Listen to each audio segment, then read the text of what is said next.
ये जो रेखा है वो त्रिभुज की इन दोनों भुजाओं को समान अनुपात में बांट रही है।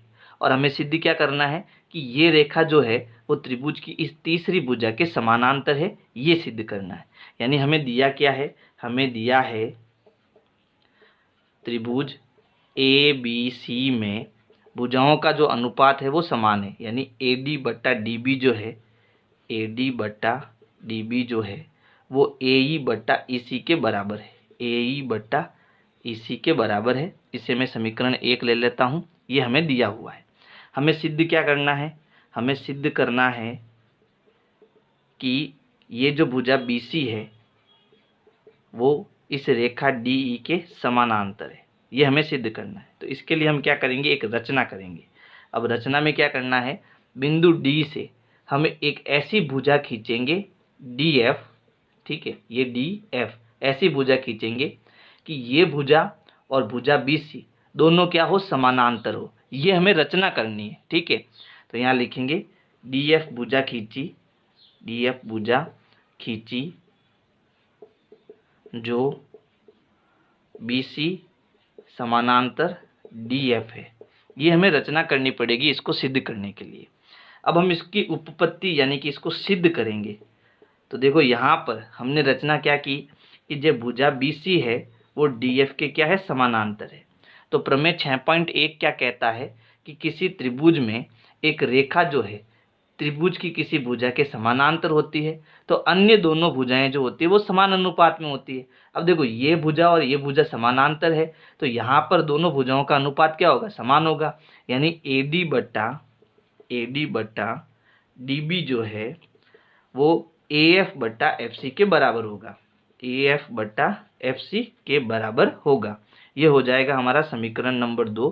और ये कहाँ से आया, तो ये प्रमेय 6.1 से आया, ठीक है। कारण भी देना है। अब हमें क्या करना है, देखो समीकरण 1 और 2 इन दोनों को ध्यान से देखो। यहाँ पर भी ए डी बट्टा डी बी है और यहाँ पर भी ए डी बट्टा डी बी है। यहाँ ए डी बट्टा डी बी जो है वो ए ई बट्टा ई सी के बराबर है। यानी इसकी जगह पर मैं ये चीज़ लिख सकता हूँ क्योंकि दोनों बराबर है।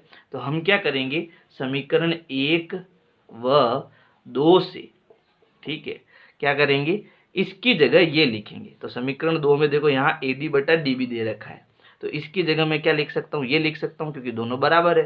तो यहाँ आ जाएगा ए ई बट्टा ई सी बराबर, यहाँ क्या दे रखा है, ए एफ बट्टा एफ सी दे रखा है, ठीक है। अब यहाँ हमें क्या करना है, दोनों तरफ एक एक जोड़ना है। एक एक का मतलब 1/1। तो यहाँ पर आ जाएगा ए ई बट्टा ई सी प्लस 1 जोड़ना है यानी 1/1 जोड़ना है बराबर, इधर भी ए एफ बट्टा एफ सी प्लस 1/1 हो जाएगा। ऐसा हम कर सकते हैं। देखो बराबर के दोनों साइड में अगर हमें कुछ जोड़ना है तो दोनों साइड में जुड़ता है। अब देखो क्योंकि ये बटे वाली संख्या है तो इसका अब हम क्या लेंगे, लसअप लेंगे। तो लसअप कैसे लेना, देखो यहाँ पर बट्टा करेंगे, ई सी का 1 से गुणा करेंगे तो क्या आएगा ई सी। अब क्रॉस गुणा करेंगे, 1 का ए ई से गुणा ए ई प्लस ई सी का 1 से गुणा ई सी, फिर है बराबर, यहाँ पर भी लसअप लेंगे, एफ सी का 1 से गुणा एफ सी, क्रॉस गुणा करेंगे A F plus F C. अब देखो यहाँ है ए ई प्लस ई सी, इन दोनों की जोड़ यानी कि ए ई प्लस ई सी, ये दोनों मिलाकर क्या बन गए, ए सी बन गए। तो यहाँ आ गया ए सी बट्टा ई सी बराबर, फिर A F plus F C, A F plus F C, ये भी मिलकर क्या बन गया, ए सी बन गया, ए सी बट्टा एफ सी। अब जब बराबर के दोनों तरफ बट्टे में ऊपर की तरफ ए सी है तो ए सी से ए सी हम काट सकते हैं, है ना। यानी कि ए सी में ए सी का भाग चला जाएगा तो ऊपर 1 बचेगा। अब हम जो ये एफ सी है इसका क्रॉस गुणा करेंगे, एफ सी इंटू 1 होकर यहाँ पर आ जाएगा एफ सी बराबर, ई सी का 1 से गुणा करेंगे तो ये हो जाएगा ई सी।